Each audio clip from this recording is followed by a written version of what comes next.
This episode is brought to you by Audible.com. Head to audible.com/fool for a 30-day free trial.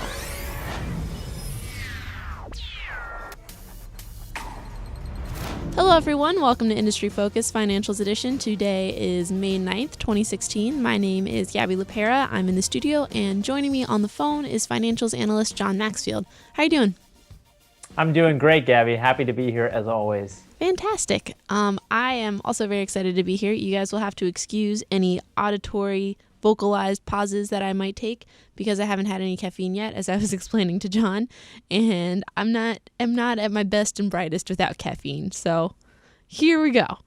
Rolling right into our story of the day. We're going to be talking about Bank of America and Merrill Lynch. As many of you may have noticed, if you're a Bank of America customer, Merrill Lynch and Bank of America are in some way joined. And I think Maxfield can give us a little bit more background on exactly how they came to be together, right?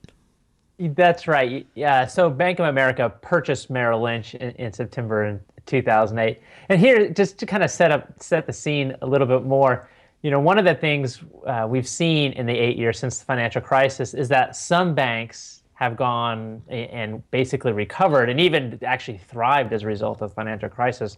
Wells Fargo is a perfect example of that, right? I mean, it's more than doubled in size. It's making more money than it's ever made before. And even in this tough interest rate environment, I mean, Wells Fargo is such an incredibly vibrant and viable business model that you wouldn't even guess that it had just survived the financial crisis. JP Morgan Chase, it's doing pretty well too. But Bank of America is really, really struggling. And mind you that this is the nation's second largest bank. So it's a really important bank for the United States. So the question is why is it struggling?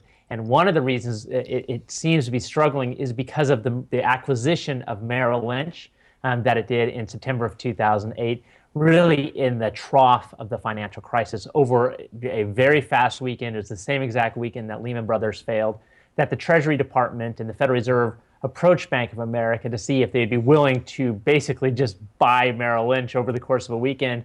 And that's what they did. They paid something like $50 billion for Merrill Lynch. But the thing that's important to keep in mind in all of this is that happened really before the post-crisis regulatory regime kind of changed the name of the game for banks. Yeah, and I think what listeners have to understand too is that people were worried about a domino effect, just like they were worried about Vietnam and communists with a domino effect. They were worried about banks. So Lehman Brothers failed, and then they were convinced that the banks, like from smallest to largest, would fail one right after the other, which is why the federal government stepped in and asked Bank of America, "Hey, do you want to buy Merrill Lynch before it fails?" That's right. I mean, if we go back in time to 2008, so in March of that year is when the Treasury Department basically approached, they directly approached JP Morgan Chase to say, look, can you guys step in and save Bear Stearns? Well, Bear Stearns was the fifth largest investment bank.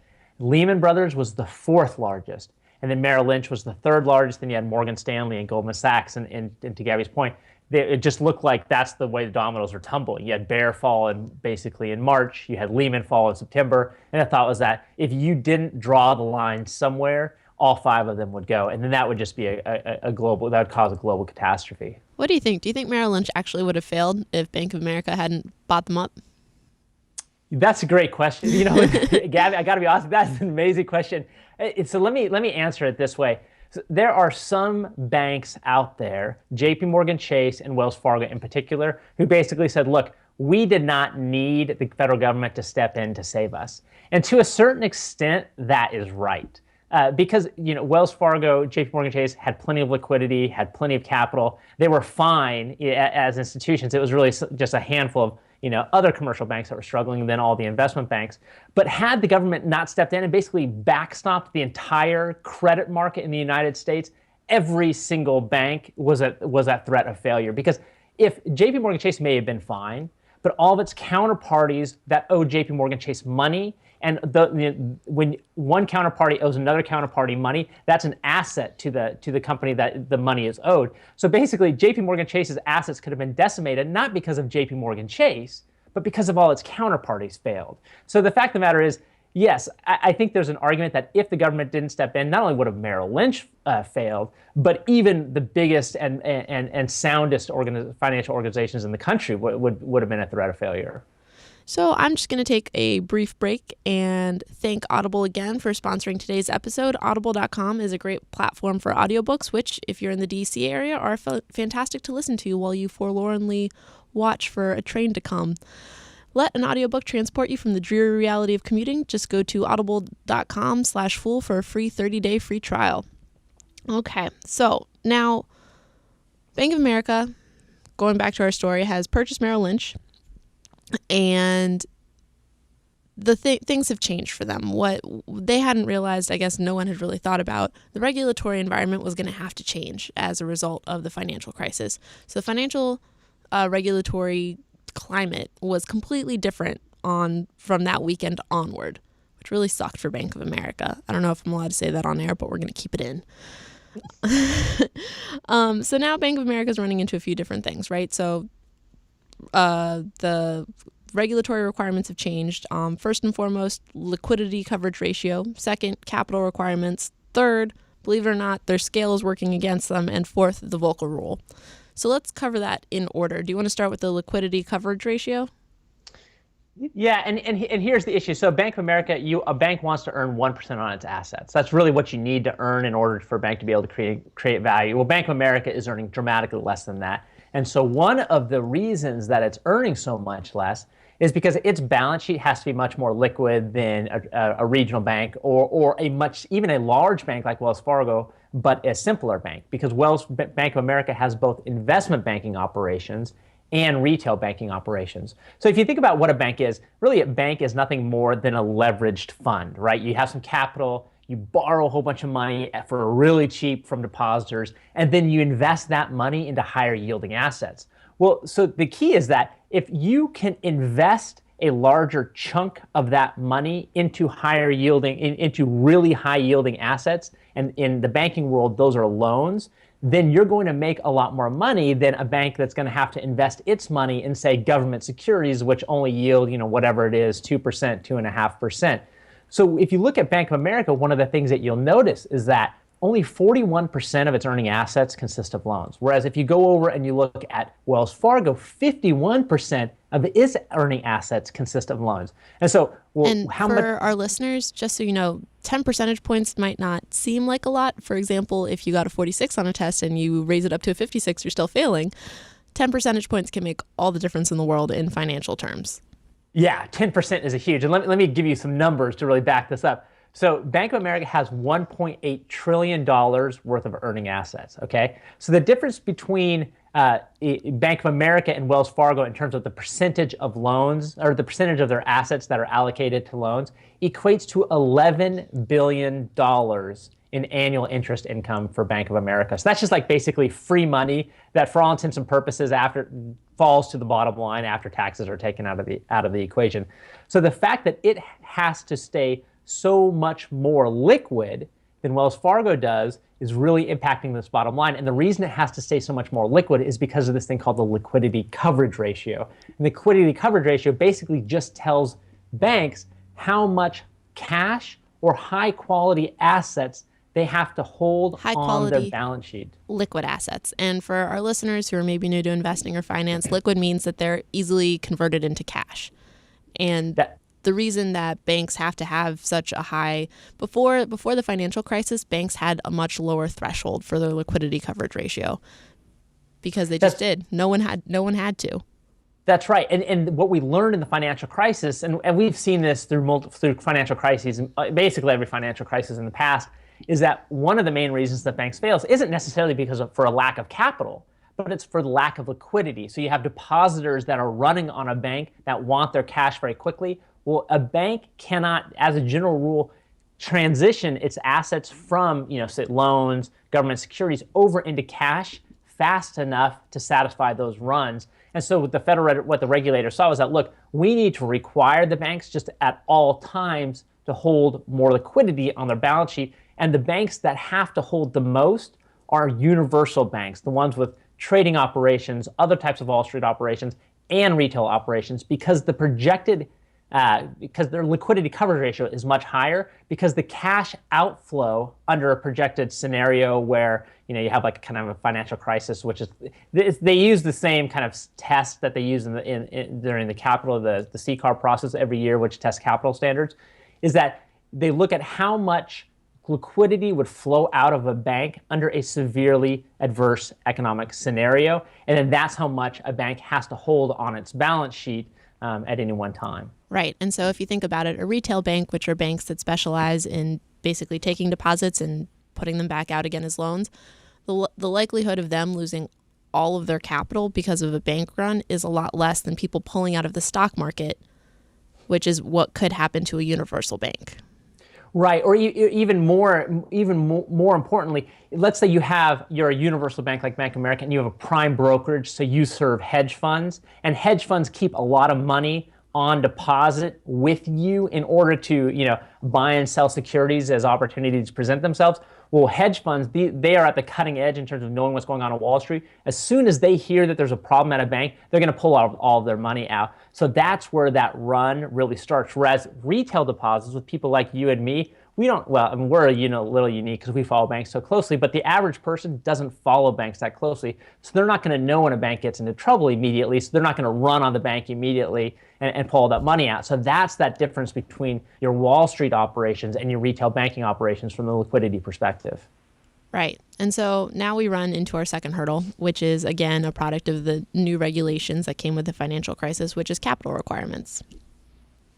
Yeah, and so let me give you some numbers, just put this in perspective. So going into the financial crisis in 2007, Bank of America was leveraged $9.8 worth of assets for every $1 worth of equity. And that's earning assets, okay? So then after the financial crisis, that fell to $7.8 worth of assets for every $1 earning assets for every $1 worth of equity. So the question is, why did Bank of America's leverage fall by 20%? And in trying to figure out the answer to this, one thing you can do is you can go, well, did every bank's leverage fall this much? And the answer to that is no. So if you look at Wells Fargo, it basically is operating with not the exact same, but just a very small reduction in leverage relative to where it was before the crisis. So it went from $9.5 worth of earning assets for every $1 worth of equity down to only $9.2 worth of earning assets every $1 of equity. So the question is, well, why is Wells Fargo able to still operate with that much leverage, but Bank of America isn't? And the answer to that is that the regulators came in and said, look, you large, global, systematically important banks like Bank of America, where you have both retail operations and investment banking operations, you guys have to hold a lot more capital than more traditional organizations. And so that is where that combination with Merrill Lynch and Bank of America is actually working against Bank of America, even though when they got into the deal, there was a belief that there would be all these great synergies that would increase profitability. Right. And again, before the financial crisis, there weren't these kind of stringent requirements on systemically important financial institutions. I don't even know. Did they have that designation before the financial crisis? No, that's all a new thing as a result of the Dodd-Frank Act. That's what I thought. I was also much younger when the financial crisis occurred, so I don't think I was following banks nearly as closely as I am now.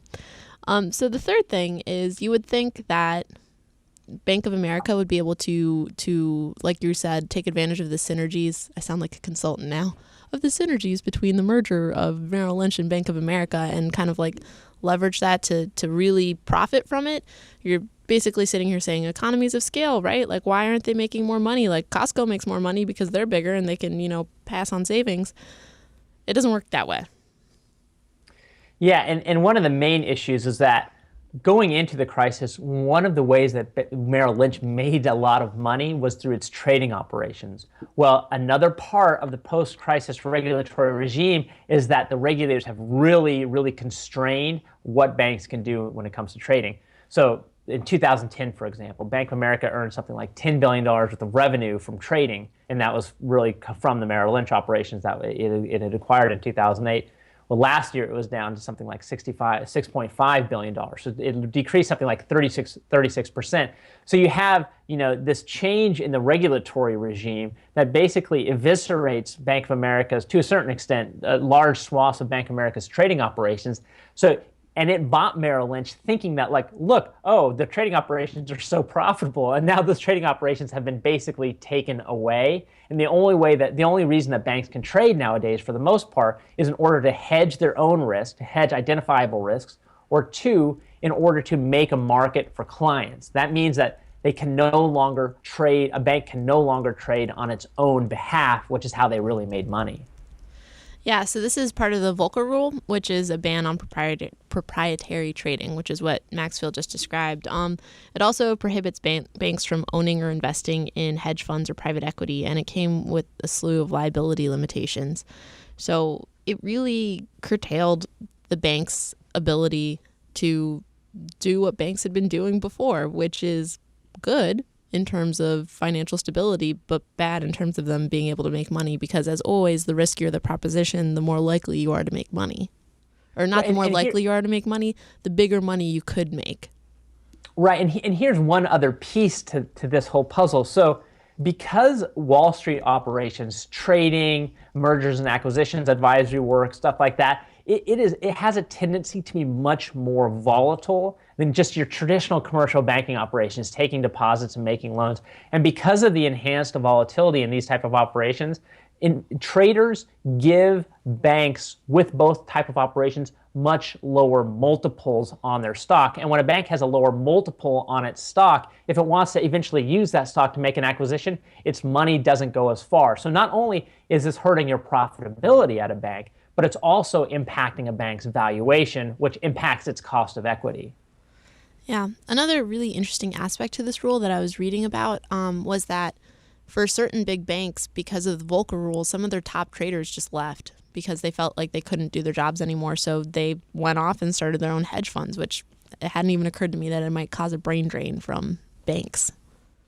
Yeah, it's been a big deal for banks over really since the financial crisis with their trading operations in particular. Yeah, to your point, yeah, leaving banks because they're so heavily constrained, going into hedge funds which don't have the same type of regulatory oversight. Yeah. So, bring you back. What do you think Bank of America will sell Merrill Lynch? So here's the question about Bank of America Merrill Lynch.